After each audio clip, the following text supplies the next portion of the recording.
Family Game Night 4, the game show. If you've never played these games before, you're basically playing 5 classic board games. Okay, that's not really true. Maybe in the beginning of the series that was a true statement, but as the games have been dragging on, they've been bringing in lesser known spin-offs of great games. This time they're all tweaked versions of classic games. Most of the time I can't stand when they stray from the formula that makes the original game so great, but these spin-off games were actually tolerable. I think it's because it's a video game version of a real-life game show of the same name, without the 4 of course, because that wouldn't make any sense. It airs on the Hub Network, and if you don't know what that is, you're in the majority. They made a game show version of popular board games that was made popular by this video game series. So this is a video game version of a game show friendly version of a popular board game series that came from a video game. Wow, this is just getting a little too complicated. This is not the first time the series has tried to make a game show out of their board games. The second game tried to do it using a board game setup for players to battle it out, where you play the games to move further on the board.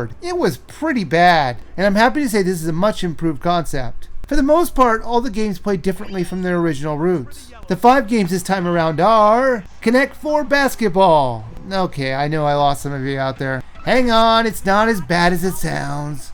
There's also Boggle Flash, Bop It, Sorry Sliders, and Yahtzee Bowling. Since there are only 5 titles, I'm just going to go over them all, from best to worst in my opinion. But honestly, they were all okay. Sorry Sliders is kind of a dumbed down version of curling, or you could say it's a cross between shuffleboard and curling. And if you know me, those are 2 things that I love, shuffleboard and curling, because apparently I really am an old man. You push an oversized sorry game piece down a lane, and you have 2 tries to get it in a number for those corresponding points. The other player will try and knock you out and get the points for themselves. So there is a bit of strategy in the game. Yahtzee Bowling. I don't know why I like this one so much. I just thought it was clever. It's just rolling dice in a creative way. Now you roll a bowling ball down a lane towards 5 pins. You'll knock each of them down every time, and where the pins land will tell you which number you have to work with. You see, each of these pins are 6-sided, so it'll land on one side and then you work off that. Boggle Flash. They give you 5 blocks and each one has a letter in it. It's your job to come up with words, just like Boggle. I didn't like this one as much because I really suck at spelling. My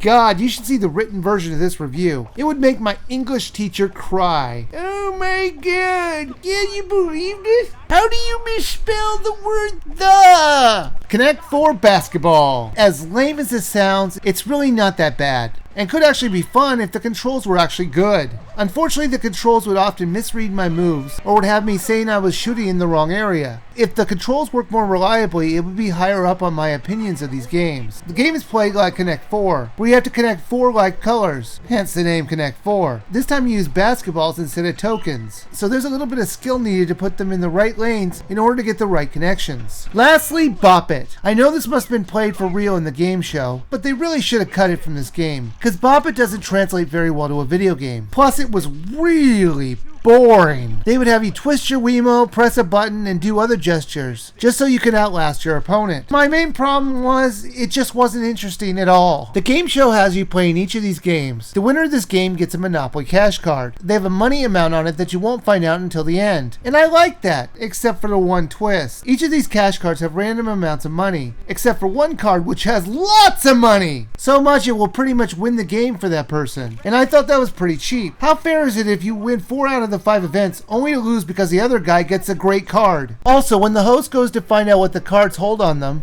they do it in the slowest possible way. It will go at a turtle's pace. And I don't know if they're setting this up to have like more suspense, but it comes off more boring than anything. And worse yet, it's unskippable! There are also alternate versions of the games like Speed Mode. And this isn't anything new to the series, but at least they gave us some replayable features. Family Game Night 4, the game show, wasn't bad. After the last game, I thought the series was really going downhill. And I thought it was nice that they at least found a way to keep it okay. Now these games are clearly targeted for younger kids, as there's not a lot of rules that you have to remember. So do I think it's worth a buy? Not really. Maybe a rent if you enjoy the TV show. I wonder how much this game is anyway. Never even checked. Amazon.com. Family Game Night 4. $40. I don't think so. This one's nowhere near a ripoff like that Pets Crazy Monkey review I did, cause there is some value in this title, but definitely not $40 though. But I do think it's worth a rent if you have younger children or if you're just a fan of the series.